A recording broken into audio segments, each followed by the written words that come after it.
On both ends. Cal. Luna. CC from behind. Utilizing her early on in the back row. Let's see that swing, that flight. Michael was Chameleons pinahirapan ng Titans. No Wong, no problem. Alva is on fire. Debut game sa Titans. Best game agad. Turon o Mariba sa unang game. Isang maligayang araw sa lahat, isang balita na naman ang ating tatalakayin. Ngunit bago natin yan simulan ay huwag muna kalimutan mag-like, share, subscribe, pakispike na rin notification bell para maging updated ka sa hype ganap sa Pinas. Naging madali para sa Titans na pangunahan ang opensa nila kontra Next Led Chameleons dahil na rin sa magandang passing and defense ng kupunan. Isang maayos na sitting distribution nga ang pinakita ni Alva in her debut game sa Titans.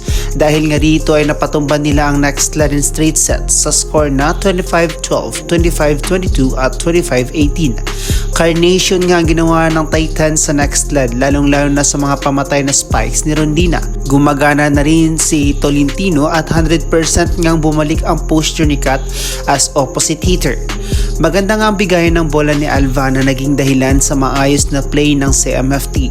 It's Kath and Rondina ang malaking dahilan sa pagbibigay ng score lalo at pangmalakasan ang kanilang mga galawan sa ngayon na makikita mong very prepared nga ngayon ang kanilang kupunan. Although may nangyari man kay Aduke sa huling set kung saan ay mukhang nagtamo nga ito ulit ng panimbawang injury. Nagkaroon nga ito ng maling form ng paa nang naipit ito ang kanyang left foot sa pagkatumba. Marinig mo nga ang sigaw ni Aduke kung gaano ito kasakit ang nararamdaman nito. Subalit nakita ngang lumakad si Aduke at no signs of danger nga ang pagkilos nito. Ngunit isa lang sure natin ay mukhang magkaroon nga ito ng minor injury at baka di muna natin ito makikita on their next game.